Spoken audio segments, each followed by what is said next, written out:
Orlando's housing market is facing a pivotal moment as active inventory in this city is reaching levels not seen since 2016. And this is far from usual, as we have seen inventory climb unabated month after month. Houses in the $300,000 to $600,000 price point, which is a trusted go-to high demand purchase for this particular area, are now sitting at 80 to 90% higher months of supply over last year, even as interest rates slammed down nearly 1% lower than last year. None of it makes sense. If all we needed was a 6% interest rate, then how come homes aren't selling? Today, we peel all the layers back on new data that was just released on our housing market for the greater Orlando area from the Florida Association of Realtors. Today, we're going to dive into the data, and if you're looking to buy here, you've been planning to sell here, you're going to know exactly what you need to do here in the fall of 2024 and going into 2025. And as we get into that update, do me a huge favor for the research that I provided for you. Dive down below, smash the thumbs up, and let's get going.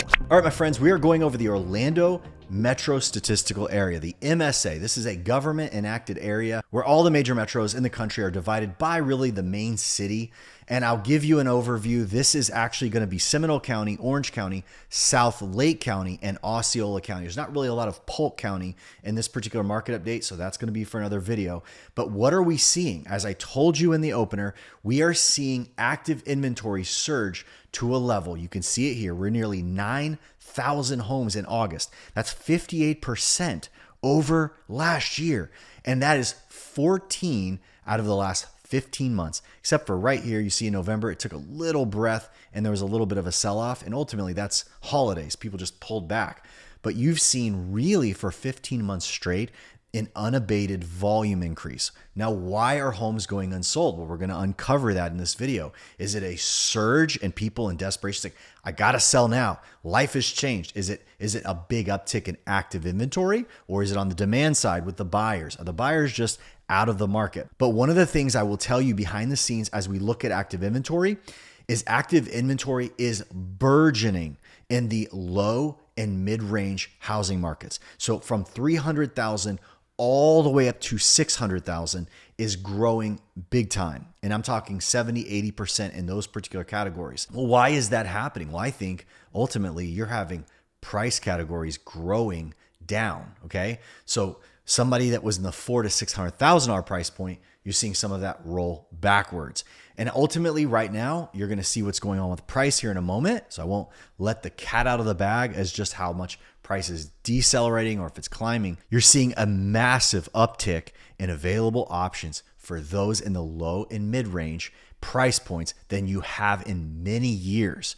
But ultimately, is it helping? We're going to see in a second. All right, my friends, look at this week low range compared to this entire chart, which is way up here, pushing close to 4,000 units per month, 3,500 units. This is pending sales. This is the leading indicator that buyers are in the market looking to buy something. And look where we are in August.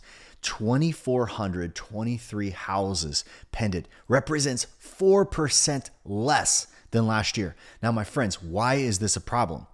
Listen. You have to understand that in May, just 3 months ago, prior to this graph, you had interest rates at 7.5%.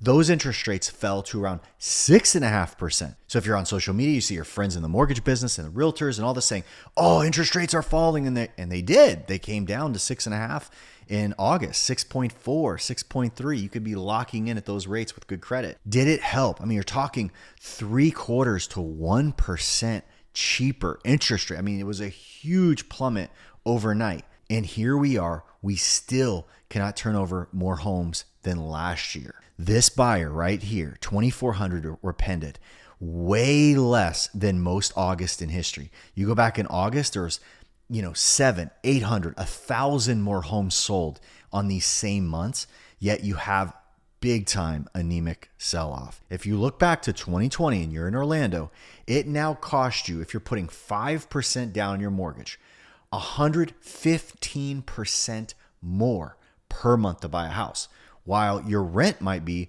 25, 30% more per month to rent a house.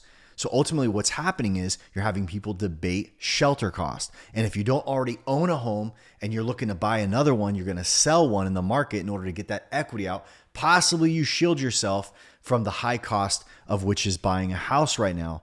But ultimately, what you're obviously seeing is that the affordability gap is taking its toll. That even with a mid 6% interest rate, it is absolutely icing the buyers out of the marketplace still, because the pendings have not responded to these low interest rates. Now, my friends, next up, we have closed sales. You can see most of this year, we've barely kept pace with the year prior. The last month of data we have right here, August, shows that we were barely dead even with last year with closings, 2,500 units. And remember, how many did we pend?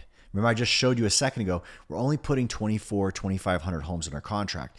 That is a leading indicator that a couple months down the road, some of those homes are going to fall out and some of them are going to close. So if you're already pending 2,500 homes in the future, you might be closing what, 2,200 of them? Because in Orlando, we lose 15, 20% of those pended properties.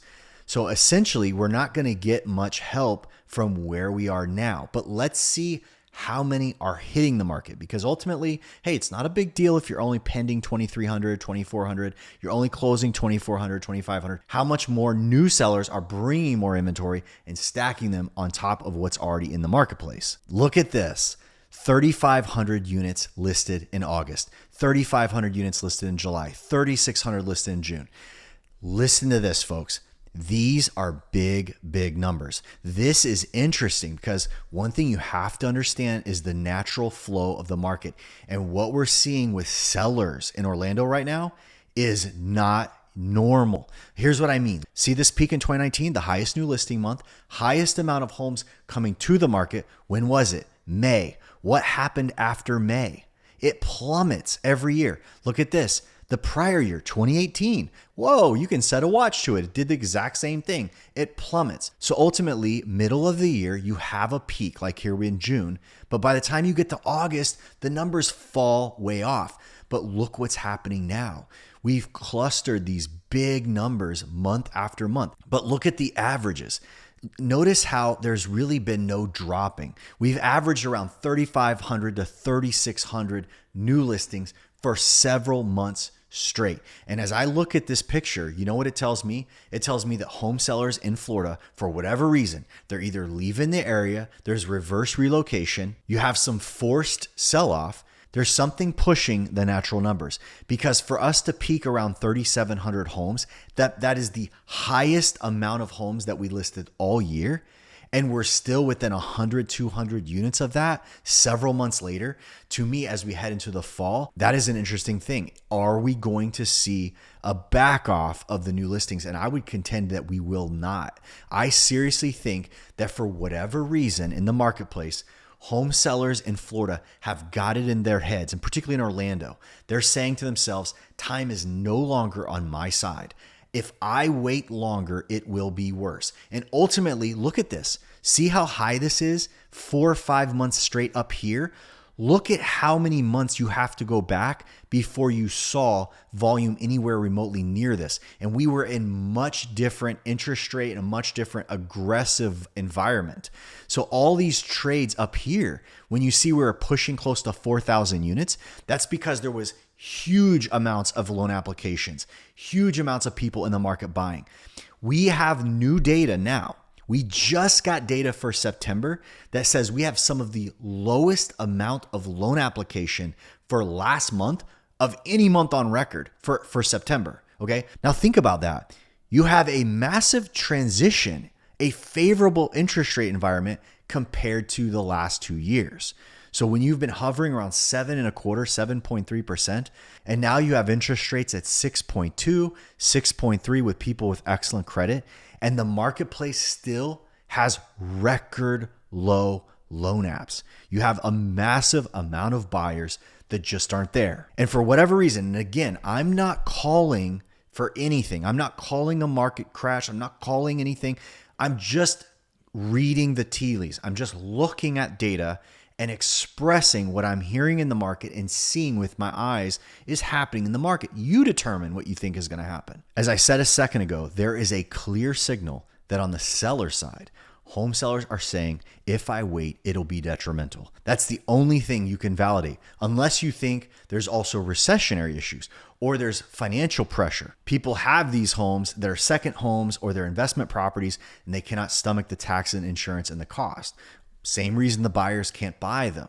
It's just an affordability issue. And another idea that's being floated right now is that there is a reverse migration going on. So many of the people that floated here from California, New Jersey, New York, they're moving back. They're not staying. The savings for living here, for what you get for your money, just isn't interesting anymore. And so they're going home. And I will tell you this, in my early research, I will tell you that I've been watching tax migration data. So you can actually tell where people are coming into your county from by looking at where the tax revenues are going. So the IRS tracks this. It can all be loaded in a chart, and I did that. I can tell you that looking at the data from 2018 to 2020, there was a huge influx of buyers from the Northeast, from Chicago, from California. And I can tell you from my early look at some of the most recent years of data, that is shifting dramatically. That most of the in and outbound revenue is largely from other Florida counties. So people are coming into a county, but they were next county over. The data suggests that that just might be true. That if you don't have all this high income remote workers residing here from other states, pushing up and sustaining our economy, that what you're left to trade your housing stock in is the local income levels. And what we're seeing is that the price ranges that which the locals should be shopping in is stacking up horrendously. Well, Jared, thanks for the update. You're Mr. Sunshine. What should we do about it? Well, I'll tell you this. The data to me is most glaringly directed at home sellers. If you have a house in this marketplace and you know you are going to have to sell it, and this is not investment advice, this is just my sheer opinion, and it should be taken at a grain of salt, and you should do your own planning and your own research based on your situation. But in my professional opinion, the chances are much higher that the longer a seller waits in this market, the worse it will eventually be. Prices are already tipping across some of the indexes in the Orlando marketplace. And for the rest, if you're looking to buy, sell, or invest, there's always opportunities if you find the right seller. So if you need help with any of these things in the Orlando market, please put my team's 25 years of experience and nearly 4,000 satisfied home sales to work for you. I can't cover everything in one video, but I've got some great updates to give you some insight on what's going on in Orlando and some planned updates in the future, so make sure you subscribe to the channel. And if you're visiting Orlando or you live here now and you're looking for a great Bible-based church that's located in the West, visit joinmeatthegrove.com and be my guest one Sunday. Thanks for watching, and we'll talk to you real soon.